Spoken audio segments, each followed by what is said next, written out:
and welcome to Weed and Grub.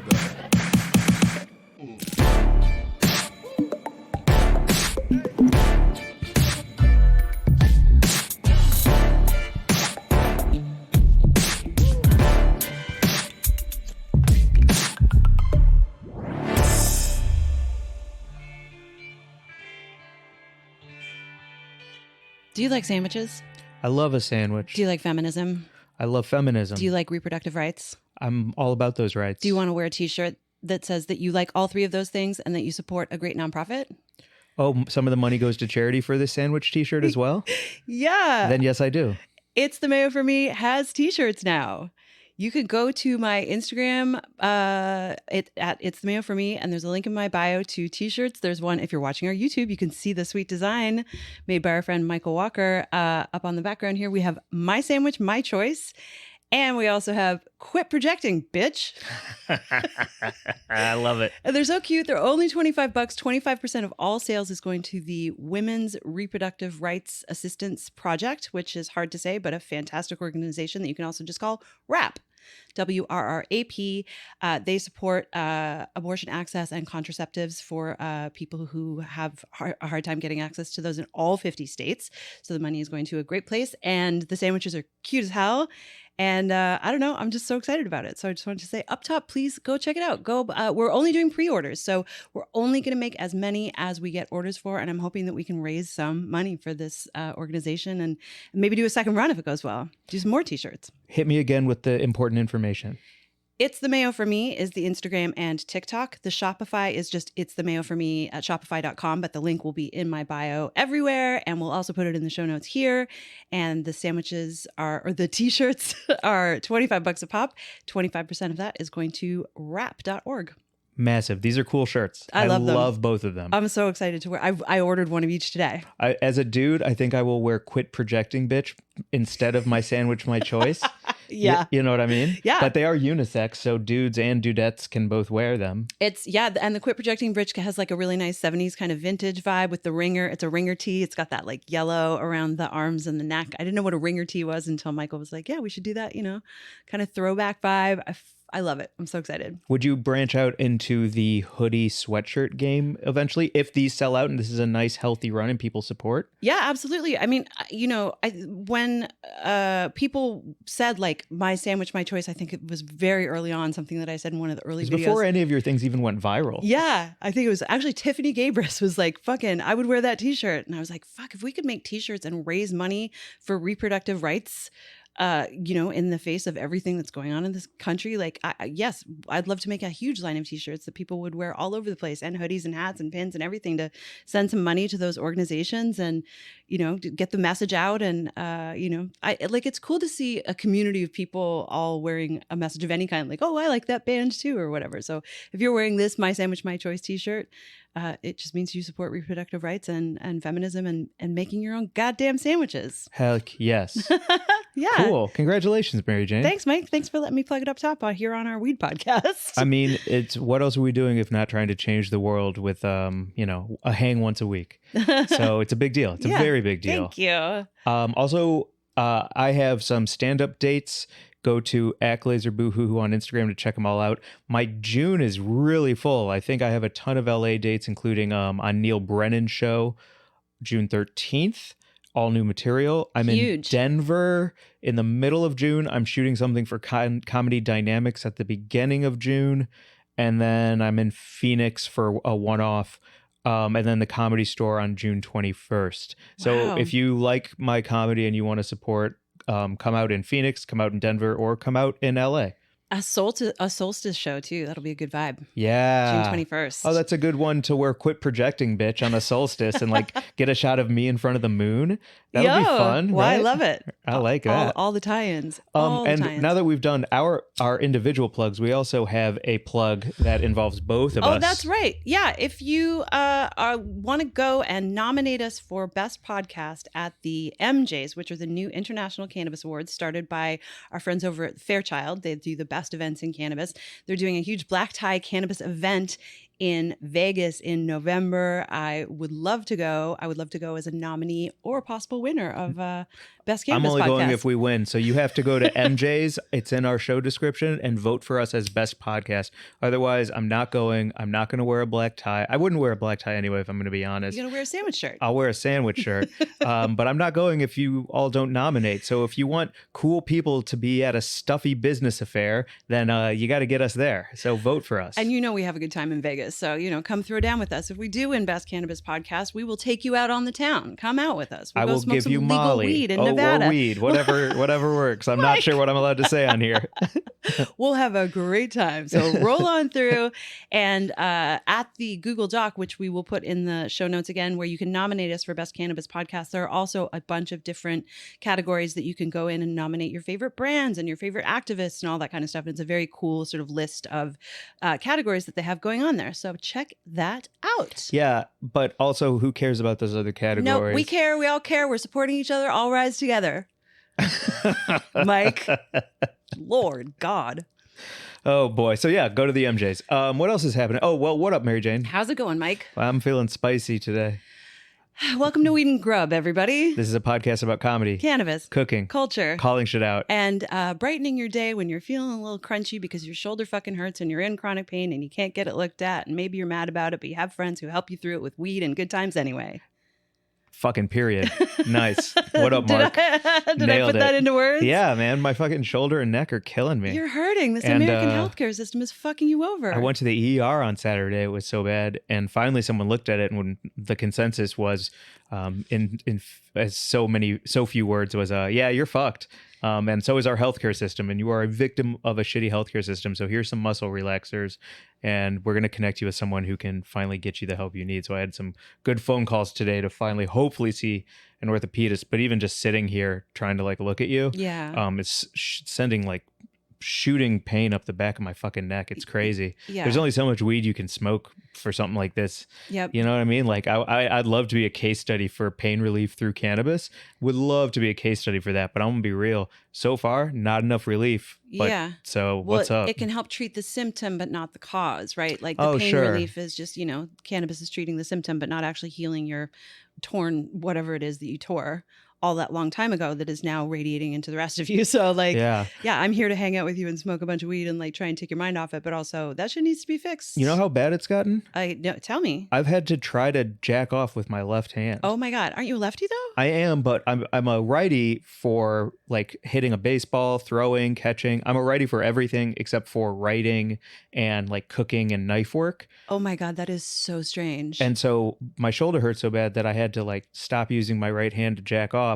And so now I use my left hand for it. And if that doesn't get an orthopedist to see me ASAP, I don't know what will. Maybe that's why your shoulder is fucked up. You just went too far. Too far. A classic JO injury. That is crazy. So you're technically, I guess, ambidextrous then. It's been, my whole life has either been, that's a really cool thing or it's a real problematic thing to be ambidextrous. Are you able to can you use a knife and or write with your non-dominant, your right hand? Yeah, I chipped my elbow playing hockey when I was younger, and I was in a cast and a sling, and it was my left hand, and so I learned how to do everything right hand, and it took a day. But you've never learned how to jerk off with your left hand, or I guess you're learning now. At this stage of life. Yeah, I'm creating new wrinkles in my brain. New neurons are firing. I'm going against the dementia that runs in my family by jacking off with a different hand. It's like a crossword puzzle for your mind. Yo, get that neuroplasticity popping. So if you learn one thing from this episode, switch your jack off hand to make sure you don't get dementia. You don't need to do ketamine like I've been doing, therapeutic ketamine, in order to carve new pathways in your brain and reconnect synapses in a healthier way. You could just use your other hand to get yourself off and live longer with a healthier brain. Exactly. According to Mike. Exactly. Wow, I really do love this podcast. Learning new things all the time. Speaking of great days. Oh, okay. Oh no, it's Harvey Milk Day. Oh, that's we just discovered this. It's the first Harvey Milk Day celebrated here in West Hollywood, where we record at Pettycast Studios with producer Mark. We pulled up and the parking was free, and we were like, it's not Memorial Day. What day is it? It's Harvey Milk Day. Yeah. And when we walked into the studio, we were chatting with Mark and Natasha about why Harvey Milk was important to cannabis. I didn't know that he had a cannabis connection. So Harvey Milk was the first openly gay California politician in San Francisco in the 80s. And he, there's obviously the famous movie. If you haven't seen it, go watch Milk. It's a great film with Sean Penn playing Harvey Milk, and, you know, his whole story and the fact that he was fucking assassinated and cut down in the prime of his life. It was a crazy ending to his life, but he was incredibly important to the gay rights movement and also to the cannabis movement because he was friends with Dennis Perone, who is sort of the grandfather of the medical marijuana movement here in California. And he helped as a city councilman pass Proposition W, which was like one of the very first marijuana initiatives that worked to decriminalize cannabis before you could do anything else. Wow. So he was incredibly important as a person from the queer community working with Dennis Perone to decriminalize cannabis and, you know, get people access to it, especially at that time, because it was specifically the AIDS patients, AIDS and HIV patients in that community, the gay community in San Francisco, who really needed it as medicine because there were no other options. The AIDS crisis wasn't even being acknowledged at the time. So right. During Reagan, right? Yeah, weed became incredibly important as medicine for that community, for, you know, to help with pain and nausea. And so Dennis Perone, you know, was ministering to that community with the first dispensary that he opened, and Brownie Mary, who was his friend. That's what their name was. ally. I wanted to pull out something to add to the conversation. Brownie Mary was the name I was trying to think of. Mary Jane Rathbun was making medical brownies and getting busted and going to jail and still serving the community. And Harvey Milk on the political side was I was just reading a little bit about him before we started recording. Evidently, he actually gave up smoking weed because he didn't want it to get in the way of his political aspirations and career. And at the time, you certainly couldn't smoke pot and like be in politics. Right. I mean, even now, right? Fucking Biden White House was kicking people out for having admitted smoking pot in 2021 or 22, whenever that was. So it's wild that you can't smoke cannabis and be in the government. But he was an ally and activist who now has a day that we're celebrating in West Hollywood in his honor. That. That's awesome. So That's happy awesome. Harvey Milk Day. Happy Harvey Milk Day. That would be cool if that went. I don't know if that's national or just WeHo, because WeHo is such a dope place to live. But either way, Yeah. right on. What else do we have up here? Oh my gosh. Whoa. So many big things to announce. Okay. Are we going to talk about my film? I'm just going to talk for 20 minutes. Last episode I did 45 minutes on Denver cuisine. So this episode is all about like education and knowledge through Mary Jane. Because I really think I talked my dick off last episode about pizza, hot dogs, and ice cream. This one, let's educate the fucking listeners about what's up with weed. Hit 'em, Mary Jane. Well, real quick before that, should we say the wrap up to that Denver story was that we kind of had a hot dog off on our Instagram. We did have a dog off. We had a hot dog off between the purists and the Chicago boys. Meaning, if you like Chicago dogs and think it's a real hot dog, or is it just a salad hiding the lack of deliciousness that a hot dog, Chicago dog, is? Mm-hmm. And the consensus was Chicago dogs rock. Yeah. So, hey. But it was a close call. 56-44. And when we spoke to Corey last week, he was saying he was all in favor of the Coney dog. So Yeah. sort of like a Coney versus Chicago situation. People were coming down kind of half and half. I know we have a lot of East Coasters who listen to the pod who might have come down in favor of that New York Frank. Corey sitch. must have heard us talking about him because he just texted me. Hold on. he can feel us talking about him. Check this out. What? Wow, Mary Jane. On pod? On pod today. Yes. Corey. Great. I just got off the phone with my dad. He's mailing me Coney dogs and hot dogs from that place in Syracuse called Hoffman Sausage I told you about. It's a pork veal blend. Whoa. Cannot wait. And then he sent me this picture that says, from John Fox on the website of Hoffman Dogs. Uh-huh. I am a hot dog fanatic, co-founder of the Hot Dog Nation, ambassador to the National Hot Dog and Sausage Council, consultant, and reviewer. I can say without reservation that Hoffman's German Franks are my absolute favorite hot dog. John Fox, 5-star Google review. Wow. That was a lot. I hope you could follow it. At the end of the day, it just seems like Corey is goddamn right and he knows his dogs. And impassioned. Yeah. Very, yeah. Mark knows that dog. You know that dog? Producer Mark. Upstate New York, baby. Oh, that's right. Upstate New York, producer Mark saying, yeah, for the win. So the National Hot Dog Advisory Board and producer Mark and Corey all say Hoffman Sausage, a veal pork blend, is the best dog. And, Chicago dogs are somewhere in the mix. Wowzers. I was surprised to find that there was a big divide on that fucking topic. But I also have an update, if we can do updates real quick, on my steak sandwich dilemma that I was harping on. Oh my God. Yes, please. So this gets tricky because I called out, if you haven't listened to the episode yet or watched it on YouTube at Weed and Grub, I said steak sandwiches are a fallacy. They are too hard to eat. All the toppings slide out. The steak is not tender enough to actually bite through it. So when you bite, a whole strip comes out. It's an impractical sandwich. Mm-hmm. Most comments agreed, but then pivoted and said, what about a cheesesteak sandwich? I did that see thinly that. sliced steak with the cheese on top. My problem with that is that a steak sandwich or is that a Philly cheesesteak? And are we talking about two different things here? What are you talking about? Of course, it has the word steak in it. But it's all about the cheese and it's all about the hoagie. Like doesn't matter. A cheesesteak is known as like one individual thing. Where Dude, I think is a steak cheeseburger sandwich, a burger? Yeah, of course it's a burger. Well then. Oh, I see. Oh, damn it! I fell into your trap. Shutting down jokes with facts. So a cheesesteak would be the exception to the overall steak sandwich rule, which is that most steak sandwiches are completely impractical. Asterisk, cheesesteak is an eatable sandwich. I think that the cheese steak with the cheese as a binder on the steak sandwich is a great fix to the problem that you addressed when you said that it's all just a slidey nonsense and it looks great and the cross section might be nice, but you try and put it in your mouth and you're just like, it's like pulling out catfish out of a lake with your mouth. It's and we'll talk. We had a picnic where I made steak sandwiches. May I say that I think the steak sandwich that I made that you had a bite of, I think I addressed all of your steak sandwich issues when I made it because I made it very specifically with you in mind, with a very edible level of steak slices per piece of bread. And I felt like the condiments kind of glued it all together and it was the right amount of glop. So you want to get into this now? You want to get into the picnic now? Oh my God, maybe not. Is it going to be a fight? No. Okay. We could get into the picnic now.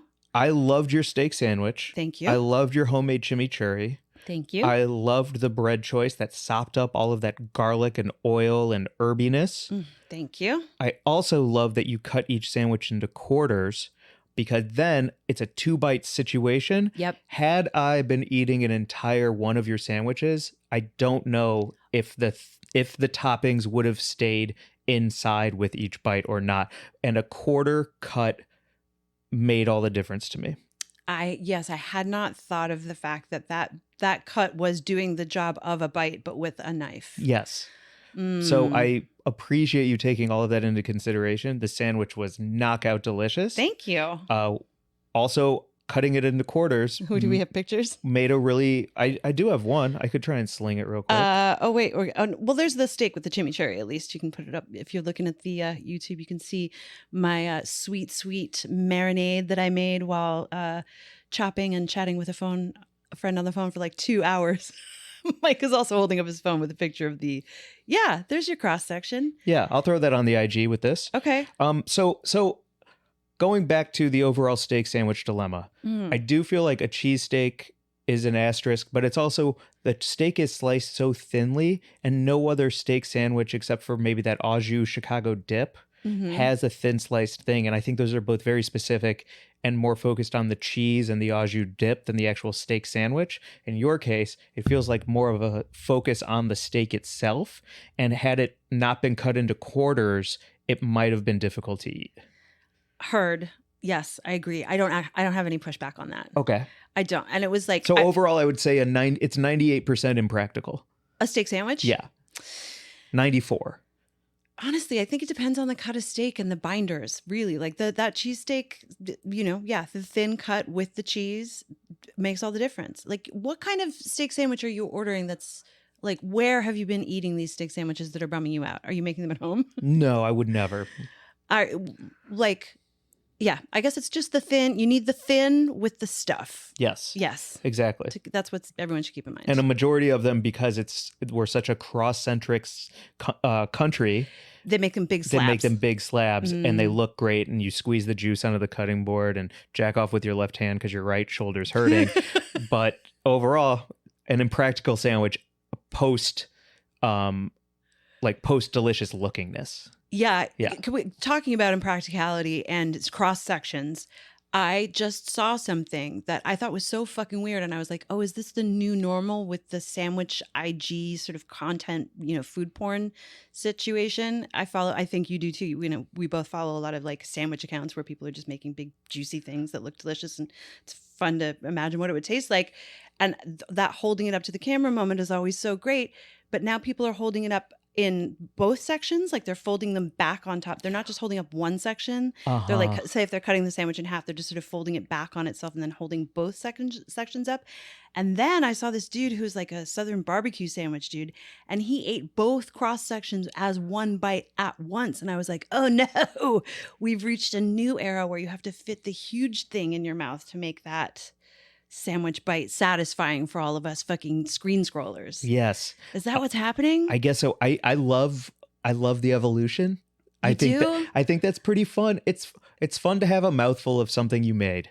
And so no shame in any of that, but also he looked like an anaconda trying to fit a capybara into his face. I was like, good Lord. Yeah.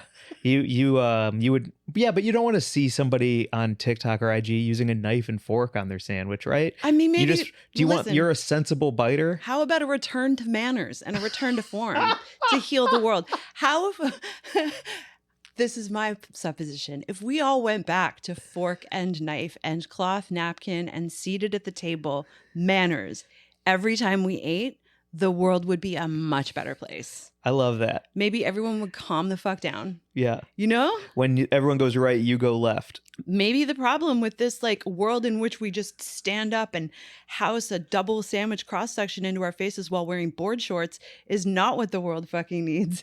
What we actually do need is like where I make that sandwich and then I sit down and you see my table setting and the fact that I've poured myself a glass of water and I'm going to cut my sandwich in half nicely and then I'm going to have a bite of one half and dab the corners of my mouth to get away the mayonnaise and crumbs while I chew thoughtfully and look off into space. Doesn't that sound calming? Sounds sexy as fuck to me. Sounds real hot. I'm going to start doing this. Sounds real hot. Are you being funny? Not at all. Like, I feel like, one, Mark called you a sandwich purist, which I agree with. Two, you'll finally be able to use those candlestick holders that you've been... No. Just candlesticks. I fucked it up. I really didn't want to fuck it up either. I tried to keep it tight. Still fucked it up. That's so my bad. I can't remember how much we've talked about that on here, but the candle versus candlestick debate raged so hard that one woman told me to go fuck myself and then blocked me on Facebook. And her name was Karen. Unreal. But sorry to correct you, but I do. I have strong feelings about it. Yeah, you should. You got told off. Yeah. I love your sandwich idea. I do. Because with all it's right now the sandwich market is saturated with, and so the idea of like, now we're at the point where you have to open your mouth twice as wide to take a bite to stand out. Yeah. No, let's go pearl earring with it and pretend we're in a game of Clue and have a nice bite. Well, as the world turns and as the cycle comes around, like maybe we've moved past the mukbang kind of like, stuff it all in your face place. And now we're about intentional eating again. And, conspicuous consumption is not so much a thing right now. Like people aren't necessarily so into it, of course, because of how wasteful it is. And I just think about my dad, I know I talk about him all the time on here. And it's because he left me so many lessons, one of them being like intentional eating. And so he grew up like during the Second World War and his family like really didn't have enough when during the war and stuff. And so he was very intentional about eating in a way that meant, one, it was definitely like a clean your plate club. Like you did not ever leave food on the plate, which has its own fucking issues, I think, in the world. But just like he would sit, knife, fork, placing everything and eat a bite and then put all of his cutlery down and chew intentionally and thoughtfully look out the window while he finished that bite. And it was like he really took his meal times very seriously and he carved time out in his day for it. And it wasn't like he wouldn't just like house a sandwich when he was fly fishing or something. But as far as like sitting at home with your food, he would never eat a roast chicken over the sink in his underwear like I do. Right. So maybe it would be nice for me to go back to that, table setting, knife and fork situation just for myself. But also, what if the whole fucking world took a moment and did it? Make it's the mayo for me with a little a little bit of fanciness A to it. little And knife see and how fork, a little candlelit dinner. See how it's read. All right. If it goes viral or not. Okay, I will. Cool. So anyway, we got way off track before we were able to celebrate your fellowship, Mary Jane. Oh, fuck, my fellowship. What time is it? How long have we been talking even? Thank you. I'm done school. It was very cool. Thank you so much to the University of Vermont for having me as a Cannabis Media Fellow. I will have, by the time this comes out, I guess I'll have gotten my grade and we'll know if I actually graduated with the certificate, which I'm pretty sure I did because I turned in all my assignments and did all my homework like a good student. And you said you crushed your final. Or I said, how did you do on your final? And you didn't say that, but it sounds like you crushed your final. I got some feedback. It was really good. And the constructive criticism was great. And I was proud of my project. So, yeah. And what is it? It was a Harry Potter spell sounding name. A Hyperemesis gravidarum. Yes. Uh-huh. Yeah. It was about how cannabis is actually a part of the world of Harry Potter. Or what was it? That's right. Yeah. Yes. If you want to fly, just smoke some weed and up into the sky you go. That's it. Okay. No, it's I can't remember. Did we talk about this on here already? No, because you were waiting to turn it in and you were waiting to get feedback because you didn't want to jinx how hard you were working on it with putting the cart before the horse. So that's why I'm bringing it up now. It's because you've done it. I've done it. I've turned it in. We're all done with school. So yeah, it basically Hyperemesis gravidarum is a very serious pregnancy disease that affects like 1% to 2% of pregnant women around the world. You don't hear a whole lot about it because, we don't pay attention to pregnancy that much in the news, but it's a very, very serious. Kate Middleton, I think famously is the one who had it that people know about. It's a very serious disease where it is severe puking to the point where you lose weight and become so dehydrated that can affect obviously not only your own health, but also the baby's health. And the statistics are crazy. There are some studies that have shown like 50% of women who experience hyperemesis gravidarum actually consider ending their own lives. Or the pregnancy or fucking both. Like it's crazy. And I'm not trying to be flip about it, but I have a friend who went through it with her pregnancy and it was very crazy. I don't want to mention her here because she wasn't public about it so much, but she suffered and it was wild to see. And anyway, it turns out that cannabis can be, it's a taboo subject because cannabis during pregnancy obviously is, advised against by all medical professionals anyway. And we don't know much about it because there haven't been that many studies, but it does work to alleviate some of the symptoms of HG, at least in short-term use. It can work better than prescription medications as self-reported. It hasn't really been studied. There are no like peer-reviewed clinical studies to prove this, but women who have suffered from HG while pregnant and used cannabis to treat the symptoms have reported back that it worked for them.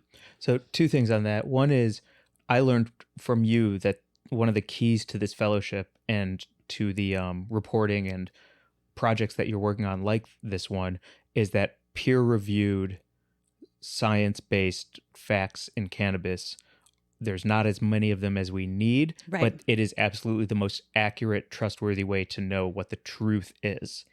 Yeah, things that you can say definitively that have been borne out by research and data. And then that research and data being also tested by a second person or people's. Yep. And that's what peer review means. So peer-reviewed cannabis. It's not just data. I say this and here are my findings. It's right. I say this, here are my findings, and also this person looked at my findings and they sign off on the fact that is in fact what the data says. Yeah. Okay. And then secondly, because the way you've described it to me, in this case, what's the name of it again? Hyperemesis gravidarum. Is that you're almost like allergic to being pregnant. So it's almost like your whole body is rejecting the pregnancy. And in this case, weed can help with those symptoms, but it is not curing those symptoms. Because I want to be clear, like my shoulder hurts really bad, but it's not fixing my shoulder. It's not fixing your gravidarum. Like, correct. It's important to clarify that, I think. Yeah, it's a severe nausea and vomiting disease that just very, very recently, there's a geneticist named Dr. Marlena Fazo, who was profiled in the New York Times because she had, after many, many, many decades of research, or I don't know how many decades of research she had done, but like she got pregnant and suffered from hyperemesis gravidarum in her 30s. She's now in her 50s and she's been researching this ever since. And has fought tooth and nail to get money and resources aimed at this topic. And it's crazy. People just haven't wanted to pay attention to it because pregnancy is an issue that's just, because it doesn't affect men, there aren't the resources aimed at it that there are at other things that affect men. And anyway, she discovered the gene that is responsible for hyperemesis gravidarum. And she has identified that, and we're now starting to get some research about like what can actually treat it. But in the meantime, one of her students published a paper that was self-reported about women using it to treat the symptoms of nausea and vomiting. And that's kind of all of the data we have. There is almost no data on cannabis and pregnancy, and especially on cannabis and hyperemesis gravidarum. But we do know that it can treat the severe nausea and vomiting better than prescription medications, as reported by the women who've experienced it. So it's like a tiny, tiny little portion of people. But as so much is in weed, the anecdotal evidence is what we all know because, we've all experienced it as people who use cannabis for whatever reasons we use it. I can report that it makes me feel better for X number of reasons, and that's why I use it. However, it's not scientific. That's one of the things that drives me fucking nuts about weed is how many products, how many companies, how many people push it as this miracle plant. Yeah. And it's not solving, it's not fixing, but it can help. And I'm very, very cautious of anyone who's like, oh man, it's a miracle, it's a miracle that. It's like, no, I mean, it's dope as fuck for everything from hanging out and watching Fast X to, helping you with your stage 4 cancer. But I don't like the whole, it's a miracle kind of push. It's like, we need to legalize it because it God's gift everything. Yeah. And I'm like, homie, it ain't true. It ain't true. Yeah, those sweeping generalizations never hold true. They're never gonna there's no cure all for anything. But and I certainly did learn. It was really interesting actually to be in this program, which was like sort of rigorously overseen by clinicians, academics, researchers, and scientists who were like, if it is not presented in a paper that has been published in a peer-reviewed journal, we are not going to accept it as fact. Otherwise, it is simply anecdotal, and please don't bring that here. Yeah, right. Get out of here. Well, so what happens too, because if there's such a small section of research being done on what you studied for your final, what happens to your final now? Does it go into any kind of like place where people can use your work because you brought in all of this other work into one place? Like, where does it go now, and what can happen through your work that you did in this fellowship? Oh, nothing. I think that, we were all asked to identify a topic where there was a knowledge gap of some kind, and then come up with a research plan to fill that knowledge gap. Like, what do you see needing research in cannabis, and how would you solve that problem? But like, I didn't actually do the work to answer the question. I just identified that there is the work that needs to be done about cannabis use during pregnancy to treat HG. And hopefully that work will be done, but I'm not going to be the one doing it, but I will be the one to write about it when it does, if and when it does happen. Because you spoke to everybody who is on the research side of it. So now as a journalist, you can educate the masses. Yeah, hopefully. I didn't speak to everyone, but I did speak to Dr. Marlena Fazo, and she was incredible. And I would love to continue to cover developments, in that field, as so much work is being done in identifying where cannabis is helpful with reproductive care in general, like from endometriosis and menstrual pain to, nausea and vomiting during pregnancy to, aftercare when your body is healing from giving birth. Like, there's so many places in our reproductive cycles that weed can be useful. And so I'm just excited to keep talking about developments as they occur. Cool. It's vagina. Nice. Because I saw you glaze over a little bit. And I was like trying to think of like the it. things that weed helps dudes with. I was like, oh, boners, man. I don't know that it does make strong boners. You don't think weed helps boners? I don't know. I guess you would have to ask someone who isn't just like rock hard all the time and horny. So, but it seems like it's a female plant. It helps females in ways that please do not with that. It's a female plant. Get away from me with your craziness. All right, hit me with it. I hate that. Okay, keep going. Please. Oh, Not that you need God. my permission, but like what is the trigger for you in that kind of like Ugh, sentiment? because it's what every fucking sexist asshole does to fucking justify his sexism when he's talking about weed. But I love females. It's a female plant. I see. All my plants are mothers, man. And then they're like sexist, chauvinistic, asshole fuckwads. And they use that as, it's like fucking politicians who are like, I'm as the father of daughters. Uh-huh. No. It's a You are- talking point to get away with some slimy shit. It is a crazy fucking whitewashing or sexism washing, Shova washing. I don't even know what the fuck it is. But like talking about it being a female plant that does good for, no, it doesn't matter. It's just a plant. It happens that the female plant is the one that produces the flowers that we smoke, but like it has nothing to do with it being good for reproductive care. And it is a trigger for me because it's truly like, you know, when I've been at like events and surrounded by like dudes who are being like deeply fucking broy about shit, but then they'll like sort of, you know, but they'll be like, but we love girls, man. Right. I love the ladies. And I'm like, no, bro.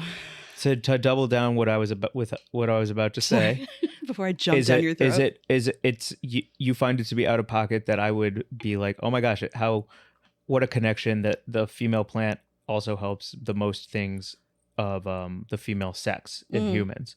That was the connection I was trying to make, but even that makes you think of disgusting dude shit. Yeah, because it doesn't matter.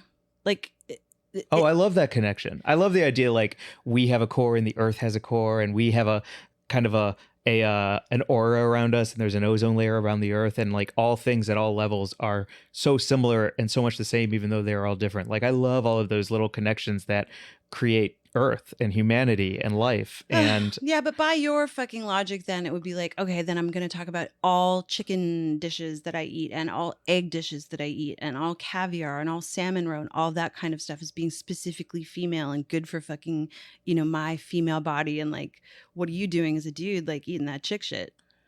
I see where you're going with it. I disagree with it, but I'm just going to say again, like, I just like making connections where it's like something helping something else and they happen to be of the same origin. Okay. I like that makes as much sense to me as actual science and research because it uses the imagination and connectivity in an ethereal way that if it's not honored and called out, I feel like also slips underneath the radar. So you're tying the female plant to the female reproductive system to the rhythms of the earth and the moon and the whole entire world as being one sort of like holistic idea for you that just resonates with you. Yeah, it allows me the space to actually understand things that I could not understand otherwise. Okay, I'm on board with that. I take back my throat jumping. Yeah, save it for your comments on It's the Mayo for me. So mad at the bros. No, but I understand what you're saying. I needed to finish my sentence about like I enjoy the idea of kind of connectivity all over the galaxy, and that's exciting to me. Like our belly button looks like the Milky Way. How cool is that? Yeah, your belly button looks like the Milky Way. You ever look inside your belly button and see the spiral in there and how it looks like our galaxy? Oh, that's pretty cool. And that's where nourishment came from when you were being born, and like I love that shit, man. It is, yeah. It's so true. You are so right because I do love more than anything things like have you ever seen the pufferfish video where I think it's a pufferfish building its nest and it pulls out and you see what the nest is? No, it's a beautiful underwater video. Yeah. It's all those like symmetrical spirals and shapes. A mandala. Yeah, exactly. Yeah, exactly right. So, you know, and the Fibonacci spiral, we've talked about this on here. Someone actually just wrote in about the banana stuff, about how there's a Fibonacci spiral correlation with our crazy banana chat. Yes. And with Archie, when he hunches to take a shit. Oh, he's the perfect shape of perfect Fibonacci spiral. The math and connection is everywhere. I just need to acknowledge it. I'm with you on that. So you start all prickly and then you turn into a fucking hippie, and I'm just confused. I don't know how to. You got me. I'm like, because I'm not a bro, Mary Jane. I'm a dude, but I'm not a bro. I know you're not a bro, Mike. It's a difference. I know you're not a bro. So anyway, do you want to get to the news? Yeah, let's get to the news. Since as a man, I'm reading it this week. Yes, as a man, what is the news? As a female human, I would like to know from you, a man, what the news is what the this news week. is this week. And look at this fucking guy on this big screen. This is actually a great news story. It's coming from the Associate Press. Grub Gazette is presented by the Associate Press this week, one of our big sponsors. They send us $10,000 every AP? month, the AP, for us to use them as our resource for all cannabis knowledge. Great. Minnesota, the bill to legalize rec pot passed the Senate, and now it's on this man's desk to sign it through. Great. I'll hit a couple beats and interrupt me anytime with Sure. anything. So the senators passed the bill for recreational marijuana. It was a really tight race, but they ended up winning. And now it goes to the House, and then it goes to Democratic Governor Tim Walz, Okay. who's seen right here, to sign it into law. Under the measure, it would be legal starting August 1st, which is right Whoa. around the corner, to possess, use, and grow marijuana at home. Retail sales at dispensary are probably about a year away. Okay. But, they're moving quick. August is right around the bend. Yeah. There would be a 10% tax on cannabis products on top of existing sales tax and other taxes that just are how Minnesota does their thing. Mm-hmm. You can possess 2 pounds at home and 2 ounces in public. Great. They also have a couple of different caps for carrying things like gummies and edibles and concentrates, but we don't need to get into that. Does Also, it say anything about home cultivation? Did you see? Not in this one specifically, but I think home grow is a part of this measure. Yeah, it's awesome. Yeah. It's just like, it's so interesting to watch the places that are passing recreational or adult use cannabis laws, and the ones that are not including home grow are sometimes getting shot down because people are like, what are you talking about? Yeah. Home grow is essential. It's essential. Mm-hmm. But I think in this one, I would have to do a deeper dive, and I want them to keep sending us money. So I don't want to Right. stray away from this article that doesn't mention home grow. That's right. The AP is sending us all that sweet AP cash. $10,000 a month. Also, Minnesotans who have been convicted of misdemeanors or petty misdemeanor possessions would get their records expunged automatically. Fantastic. And that would also start in August. And it'll probably take a year to process all of them, but they would start that as soon as the bill is passed as well. And then people convicted of selling weed or other more serious but non-violent offenses would no longer be crimes, and they would just be knocked down to lesser offenses that could either have your record be cleared Mhm. or your sentence reduced. Great. Something that doesn't mean it's a crime, Great. which is awesome. And then on the local level, that's where you can limit the number of dispensaries, make sure that those dispensaries are kept away from schools. That fucking all bullshit. that kind of stuff. Fuck that. That's the crazy thing that happened in California when Prop 64 was approved. 75% of Californian counties, districts, municipalities voted not to allow dispensaries in their townships or wherever. So there's like 3/4 of the state that doesn't have access to legal retail cannabis, even though legal weed is statewide. There's medical and adult use law in place across the state, but 75% of the state doesn't have access to buy it because of exactly what you're talking about. Because keep it away from schools. Keep it away from schools, keep it away from churches, keep it away from neighborhoods where there are children, keep it away from hospitals, whatever it is. Right. They use all of these rules to keep it out of their towns because they say they don't want legal weed. And then all of a sudden, you have a state that has legal cannabis, but only access in like major metropolitan areas or, so that is Do you think that's annoying. that? I don't even understand the advantage to that. Is it some kind of like playing to the base of that local thing, and you're the leader of that place, so you're just like Christian, religious, Yeah. like that's the kind of moves. Yeah, that are you being live in made for that? Smileville, and that's like a nice little conservative town in the Sierras, and you never wanted weed there because you're all conservative Christians or just right wing or whatever, or in some cases, like there are some towns in parts of rural California that are very, very red, and they really, really hate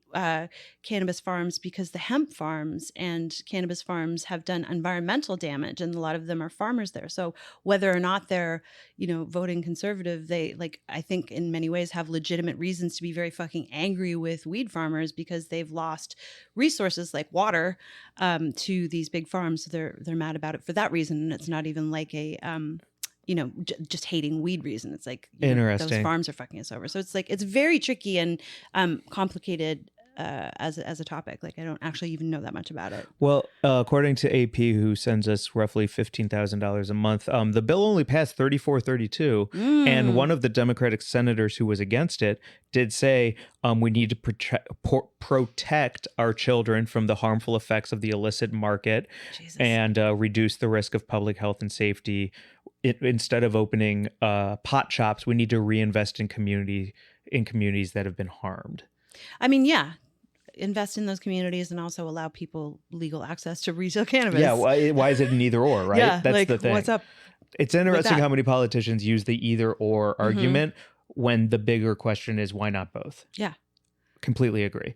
But by August, maybe Minnesota will be the 23rd state. Oh my God, I'm losing something track. like that. No, not 27th, but yeah, 20. Yeah, because we hit the 20 mark last election cycle with 23rd. Yeah. Yeah. Holy shit. Which is awesome. I mean, we're almost at halfway there, huh? Halfway of the states, but now I think it's 2/3 of Americans live in a place with access to legal cannabis. The majority of the country. Big shit. Great. So that's our news this week. A little bright, Minnesota. shiny sun. Yeah. What is Minnesota? What is the name of the Minnesota? What is the Minnesota slogan for the what state? Oh, I don't know, but their ice hockey college team, the Gophers, are fantastic. Oh, cool. And there's like a pretty cool rivalry, or at least in my head, there was a great rivalry between Minnesota and Michigan in the collegiate hockey. And so it'd be like the Wolverines versus the Gophers. And oh my God, so many great players came out of both. So I know them just as like a fun, hard-hitting hockey state, which I'm all about.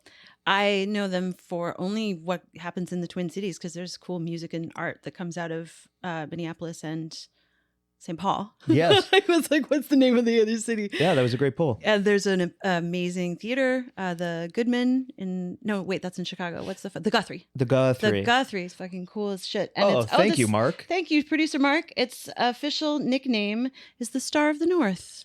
L'Étoile du Nord. Land of 10,000 lakes. Oh, the land of 10,000 lakes, of course. Yeah. Yeah, you just got to think of the butter. Yo, you could gravity bong a lake legally come August. You could take a 2-liter of, moon mist Faygo, cut out the bottom, put your weed on top, and gravity bong out of a lake to ring in recreational pot sales. Do it. Send us a picture. We'll put you on Instagram and we'll send you a t-shirt. That would be fucking awesome. Hit us with it, Minnesota. I can't wait to see that. God, yes. Great idea. Gravity bong a lake? Oh my God, let's do it. I would that'd be actually, everyone's like, what's your hook to tour around the world? Everyone already wants to be Anthony Bourdain. Mine would be gravity bong every body of water in the world. I can see you getting into a dry suit and clambering into an Arctic ice hole with a polar bear lurking somewhere in the distance and you just being like, well, it was good while it lasted. Yeah. So sick. Oh my God. That'd be so sick. Yes. Hanging out with some brown trout. Yeah, I would go to the Dead Sea and I'd be floating on my stomach hitting gravity bongs out of that salty brine, and then I would be in the Arctic. Yes. Oh, I like this idea very much. There's a new show with Rainn Wilson called the Geography of Bliss, I think. I think that this could be Mike Glazer with the Geography of Bongs. Done. Around the world. Brought to you by Rainn Wilson and AP. Listen. Do it. I fucking love that idea. And I can even use like local sodas and local 2 liters. Like, unless we're sponsored by Coca-Cola, which is a little ways off, I can use like local business sodas. Or you get Stunden glass to make you like a beautiful replica in glass of some kind of soda bottle, so you're not hitting plastic all the time, because that shit would you don't actually want to be doing aluminum foil and plastic. That's a good point. You can get your $10,000 Stunden glass replica and just be fancy about that shit. Nah, yeah. I'm of the people. Okay. I smoke plastic. Ew.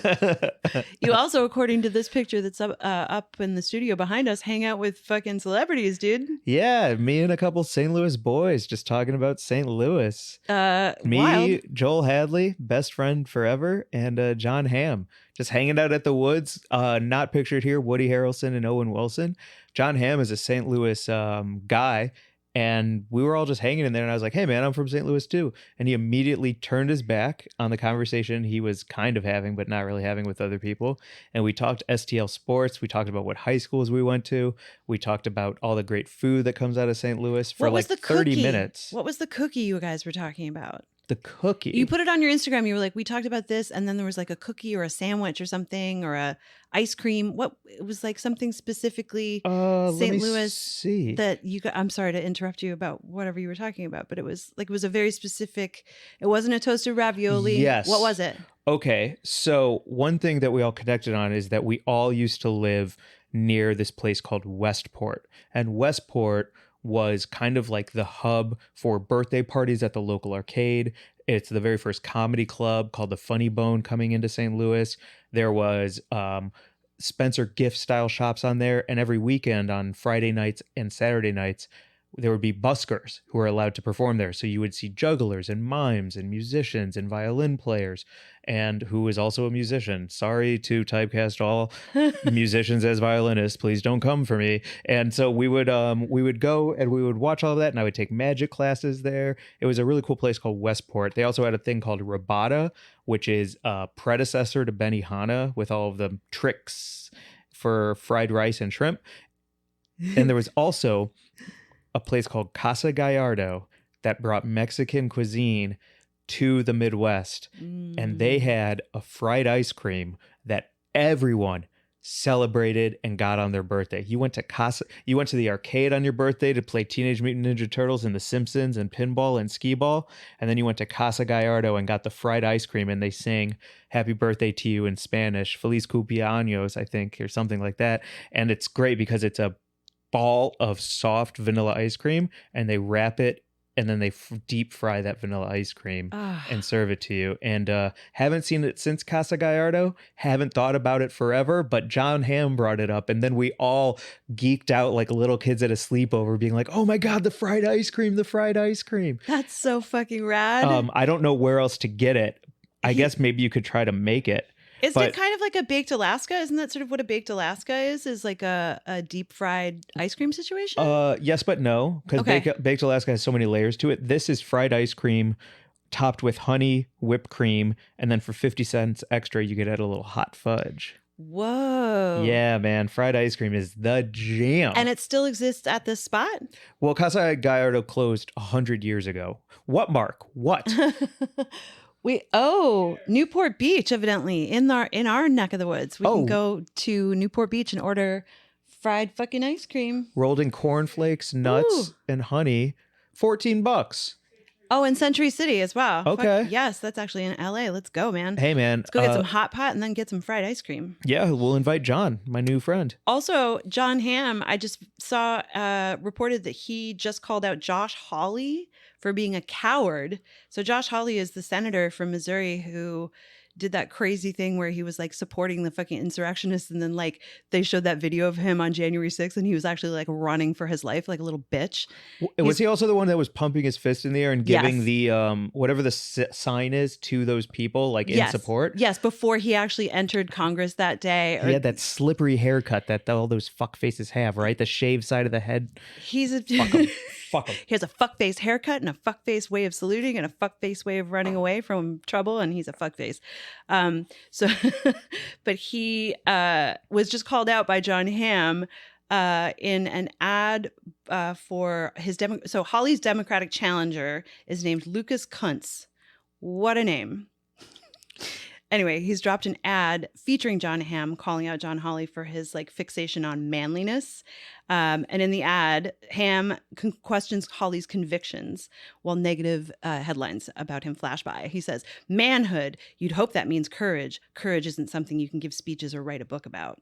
It's not sitting on the sidelines while others sacrifice or denying help to those who did.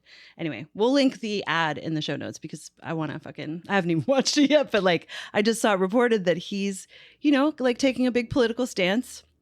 And as someone who is known for being like a fucking super like strong dude, calling out Hawley for being a bitch. That's awesome. It's also great because John doesn't have any social media. He's not on Twitter. He's not on Instagram. So the idea that he can make such a impact and call out government officials from Missouri without having them be able to reach him in any way, or like retag or do anything, like no trolls can come for him. He can just speak his mind, stand by it strongly, and move on with his fucking day. Jon Hamm, I love you, man. That's awesome. Also, excited to look into Lucas Kuntz and see what he's bringing to the table as I trust no Missouri politicians at all. I trust none of them.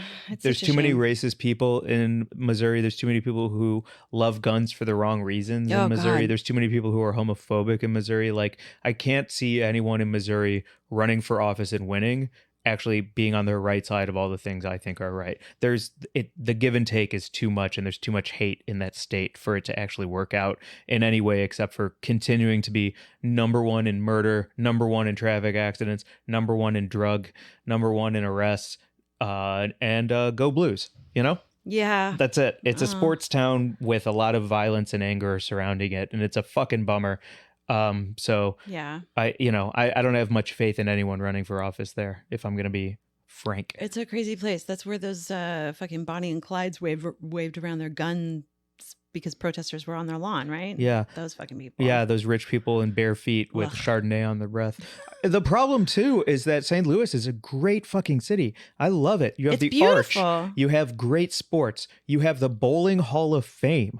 You have, like, so much history. The Mississippi River. The river is there. Union Station is there. What's that, art park? Lawmere Sculpture Park. Everything about it is incredible. If they could just forget about God, like, it would be a much better place without like zealot running the show. It's crazy. On the reproductive rights front, Senator just introduced a bill to make abortion punishable by a murder charge in Missouri. That's what's happening. Wow. On that front. So John yeah. Hamm, please say something. Hello. Could you also address that? Thank you so much. I love that it's gone from being just like great friends with Jon Hamm to now I'm like, I need you to run for political office and change the world. Hello. We need some help. That's so fucking cool though that you guys kicked it. And it was also just a great party, and congrats again to all the team at the Woods for celebrating a year. It's hard to do as a business in cannabis. Yeah. The other cool thing about this picture is that Jon Hamm grabbed Joel's phone. He was like, let's do a selfie. Uh-huh. So Jon Hamm initiated the selfie, which is fun. But then we did one. And then John was like, I don't like it. Let's do another one. And then Jon Hamm raised his eyebrow. Yeah. And when Joel saw Jon Hamm raise his eyebrow, Joel was like, oh, I'll raise one too. And so like they were trying to out eyebrow raise each other within this one picture. So I love that. Joel and I were having a good laugh about it. It's like, oh, all right. I'll see your eyebrow raise and raise you my own. It was a very it's a charming picture. Yeah. Charming guy. Yeah. What else do we have today? What else are we talking about? Well, Oh, we have something to try. yeah. I think. Let's check these out because we got sent this new seltzer to taste on pod, and I'm kind of stoked about it. It's called New Brew. I'm gonna try the citrus one. We got two flavors. There's citrus and berry, and it's and it's kratom in it. Yeah, it's got kratom and kava, and so it's like going to offer like a little lift, but without any alcohol or cannabis. I'm excited to taste mine. So is it like energy based? Because it says there's caffeine in here and stuff. yeah. So, but no, I won't get high and I won't get drunk. You won't get high and you won't get drunk. It'll offer you a little light euphoria.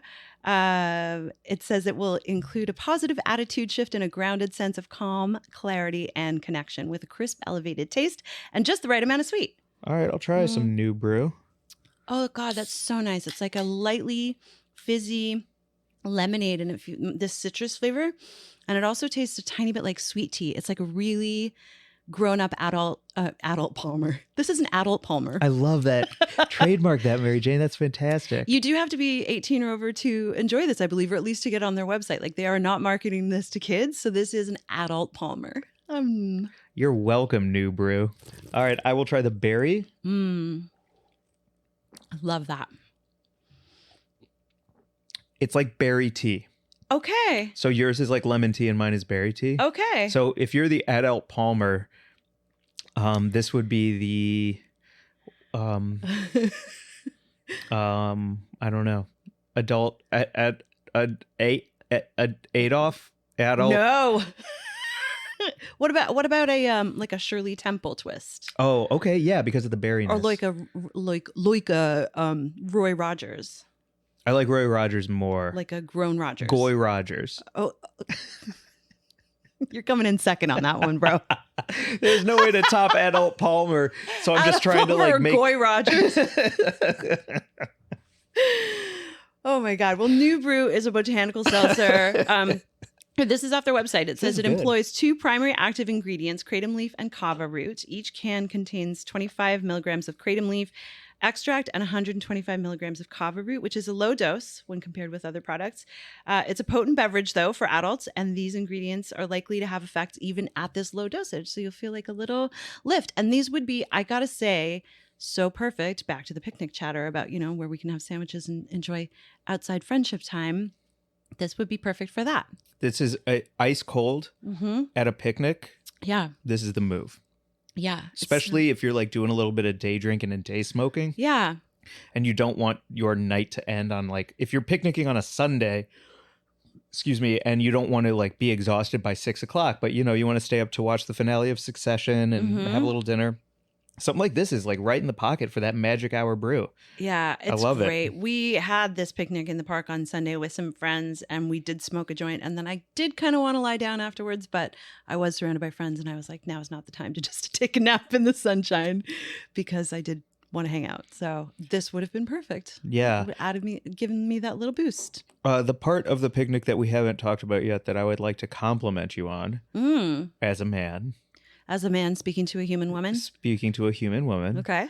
Enchanted Jangle is a game-changing snack from Trader Joe's. I meant to bring it today because it's so fucking good. Enchanted Jangle. Say it if you're again. listening to this, Say it again. go to Trader Joe's and get Enchanted Jangle. The craziest name. I kind of bought it based on the name. Absolutely. Like, it's a Willy Wonka festival. Yes, and I don't know. I mean, aren't all Trader Joe's products inspired by something that already exists, and then they just repackage it under the TJ's brand? Kind of my understanding, yeah. So I don't know if there's an original Enchanted Jangle out there that we should be pointing to as some kind of like small business or something that actually came up with the idea. But Trader Joe's has a great version. Holy shit. It's salted waffle pretzel chips.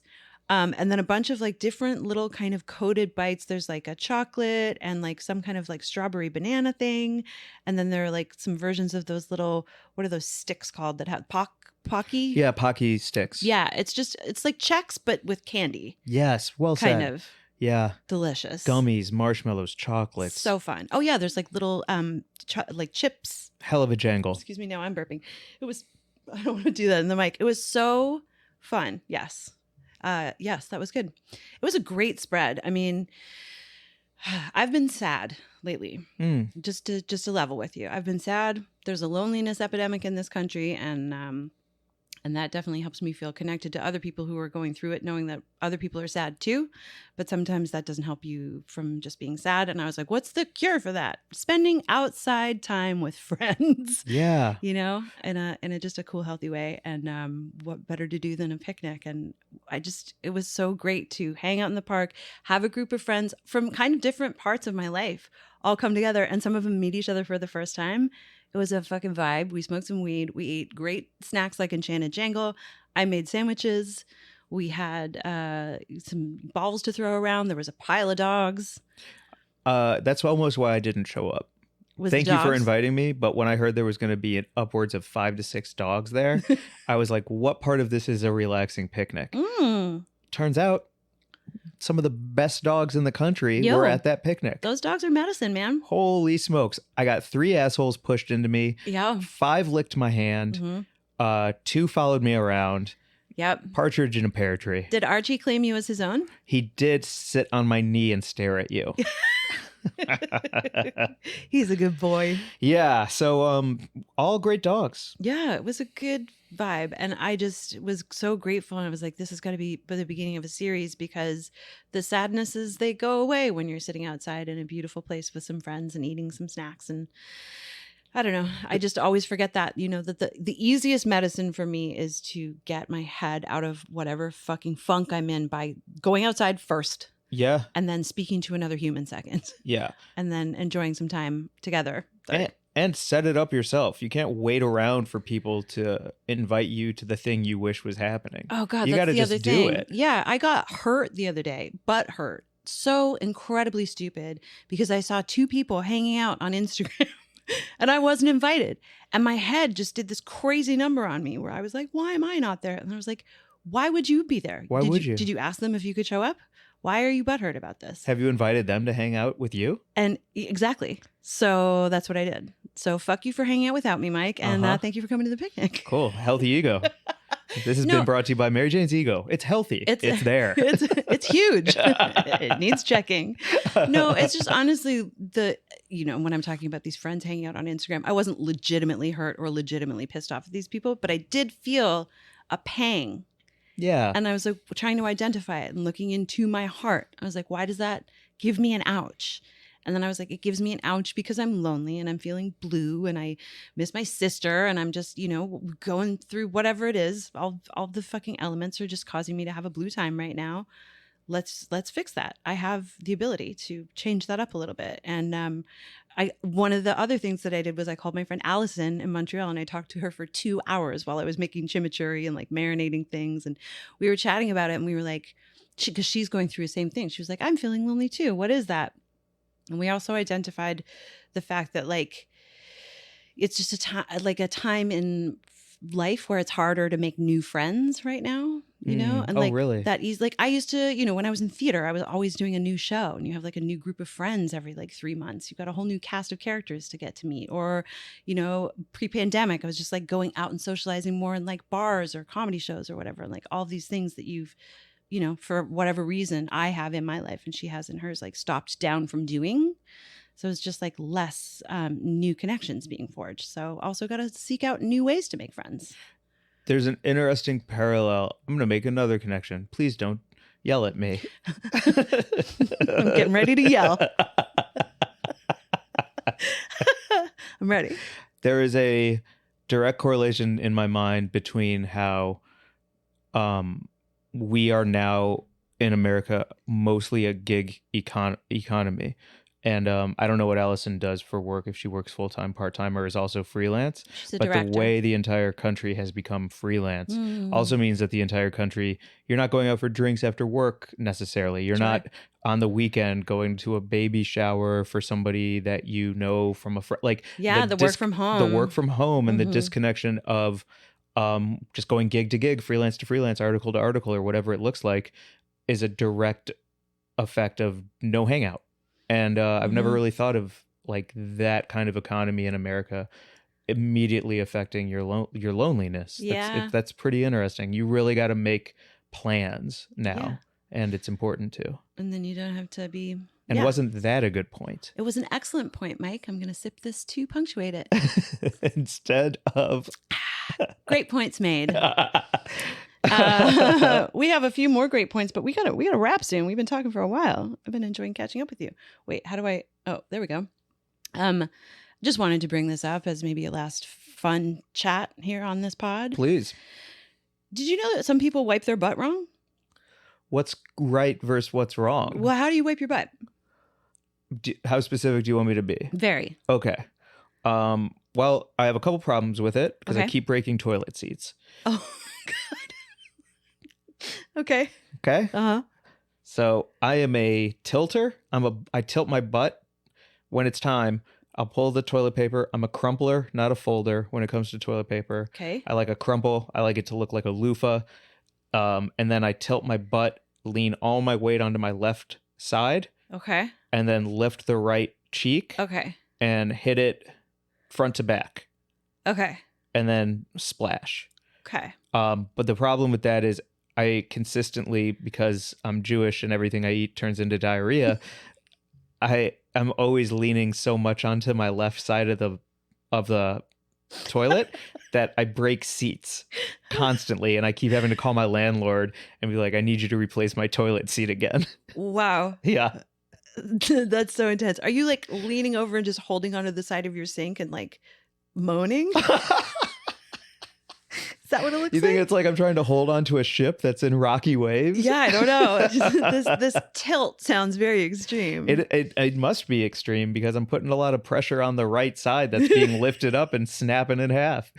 But you are a front to backer. I am a front, yeah, from taint. gooch, yeah, from gooch.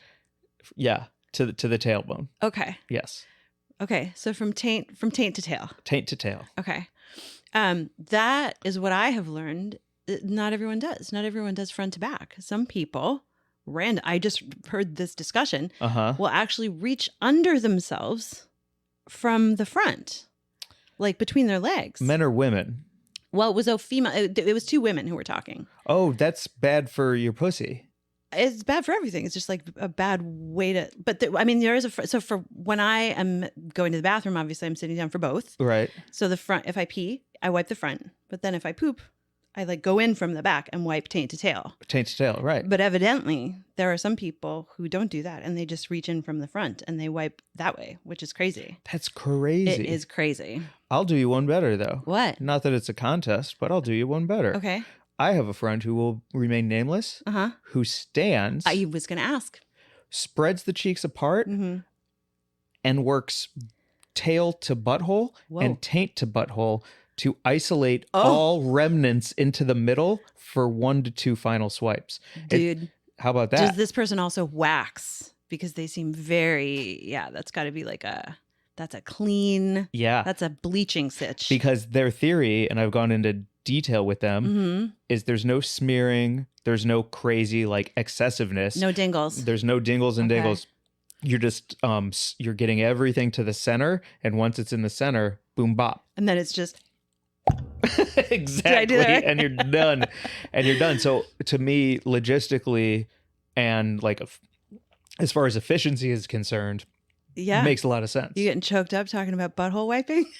It's just beautiful. And TED Talks will not return my calls, but I'm going to keep trying until they acknowledge me and what I want to talk about on TED. Well, we don't have to go on about it. I was just surprised to learn that, one, that there are people who actually would go in from the front because that seems like extra work. And two, that, there's anyone who would even go from the back and go the wrong way. Also, I did learn, looking it up, that there was a proctologist interviewed on an article that's called How to Wipe Your Butt, that you should pat instead of wipe, supposedly. And also use a bidet if you can, obviously. Bidet, yes. Wipes, love a wipe. Patting, no. Yeah, if you do Gross. what I do, is like you take the paper and you wrap it around like it's a little, like a little mummy bandage around your fingers. Oh, okay. You can do that. I didn't know that. Depending on how many plies. Well, then you can kind of measure the thickness of it. Got it. You can see, what your situation is going to be, and then you go in and you can just like a little powder puff, like pat. That's and then your butthole, and then you won't get anal fissures. I'd like to know what kind of toilet paper people use. I don't need to know your wipe strategy, but I am always looking for something nice for the bum. Brand recognition. Okay. Because, I've been a Scott's guy forever because it's 69 cents a roll. Well, but that isn't good for your bum. No, so that's like septic safe, but not safe for anything else. Exactly. But also like 2-ply, like something luscious and Charmin. It runs out way too quickly, is too expensive, and it clogs the old pipes that all LA apartments still use to this day. Like, you know what I mean? So I'm really looking for something that is soft and nice, but also won't clog and run out fast. I'm getting you a tushy. A tushy? Yeah. What's that? The bidet. Oh, I would love one. Okay. I would love one. Next occasion that I have to give you a gift, I think I'm going to save up and get you occasion? a tushy. I have a broken toilet seat, Mary Jane. I can't think of a more important occasion than my snapped seat that it currently exists. Dude, that's why your shoulder's fucked up. It's your poop strategy. We just fixed it. If you didn't poop like an absolute fucking maniac, all canted over to one side, you wouldn't be then like fucking compensating with your shoulder. Your shoulder's broken because you poop weird. Good Lord. We don't need the medical system to be fixed. I can't wait for the orthopedist to look at my MRI and be like, you're just pooping weird, bro. Stop leaning. Also, you might be lactose intolerant. Just cut cheese out of your diet and your shoulder will be fine. Oh, cut to 4 months from now. No surgery, feeling great. Yeah. Tip top. Yep. No muscle relaxers, just all good. Oh, that's fantastic. Oh my God. Okay. All right. Well, this is a bit of a longie, but I've had a great time. It's time to get to our buds of the week. You want to go first or second? I want to go first because you're making me laugh so much. Okay. Holy smokes. My bud of the week this week, Taylor Murphy at Taylor Murph2, Taylor TaylorMRPH2. Just a hippie soul living my best life. Such good vibes. An awesome Instagram account, and sent us a little DM where it was like, how last episode I was talking about I should be tipped for everything. Yes. And he sent a little graphic of somebody holding their phone that says leave a tip, and when Mike holds the door open for people, which made me cackle out loud. Just the very idea of being like, "You're welcome," and maybe a little 15%. maybe a little 15%. Just here's my Vimo QR code. Thank you so much. So Taylor, awesome. thank you so much, and you're my butt of the week. Freaking awesome. My butt of the week is the Women's Reproductive Rights Assistant Project, also known as WRRAP, WRRAP. They're at WRAP Repro Justice on IG, and they are a nonprofit organization that is funding people in all 50 states unable to pay for abortions or emergency contraceptions. 25% of all the t-shirts that we made for It's the Mayo for Me will be going to WRAP, and it's a great follow if you just want to keep up with what's going on around the country as all of these state legislatures attempt to take away our right to choose. It's the Mayo for Me. For sandwiches, yep. And these guys are WRAP. We'll put it on the links. Fucking big deal shit. And you broke 4K. Yes. Yeah. Congrats. Yeah. Thank you. Followers on the account are popping all the time, and it's just really cool if you are hanging out with those sandwiches and you're sharing and engaging with them. Thank you so much, because it's helping me grow way faster than I thought was possible, and it feels really cool. And I'm gonna keep at it. I'm just gonna keep doing it. Good. Thanks. By the end of this year, Padma Lakshmi making a sandwich with you on Instagram. Dream. Talking about things that matter. Put it in the air. Put it in the air, baby. Hell yeah. That's awesome. And coming up next week, we should talk about being judges, cannabis judges. Oh, that's right. Yes, we are judges for the High Times Cannabis Cup SoCal, and we'll put that in the link as well. If you are in SoCal and you want to order your own judges kit, that's how they're doing it nowadays. Kit's available for purchase, and we'll put it in the show I'm notes. judging indica, and there's like 25 indica entries. Wow, so awesome. I'm pretty stoked to try 25 different strains of indica flower and see which one makes me hit. It's cool to have a little notebook and judge all of the different categories, because it's not just like, how high does this get me? It's a bunch of other stuff too. I'm gonna judge sativas. Yeah. Will it help me beat level 6,000 in Candy Crush? I've been stuck for 3 days now. Oh no. Know what I'm saying? Yeah. And I'm that's not, that's probably also why your toilet's broken. Oh, because I keep falling. Well, yeah, my right side falls asleep. All my muscles get cold. It's just Candy Crush and weird poop habits. Oh my God. This is healthcare at work, folks. Yo, follow us at Weed and Grub on Instagram. Email us at wg@weedandgrub.com. Follow Mike at GlazerBoohooHoo. Follow me at thisismaryjane_ or at It's the Mayo for Me. Check out our Twitch live stream. Thanks to producer Mark here at Petty Cash Studios every week. We've got YouTube at Weed and Grub. We've got TikTok at Mike and Mary Jane. We are trying to be all over the place and grow and get into more ears and get nominated for things. And, it all helps us just keep doing this, because we can't do it without support and getting more ears on our voices. Ears on our voices. I ran out of steam. I was doing well for a minute. Then I just glazed the fuck over and... Hand me that later, will you? You got it. Bye, everyone. Bye.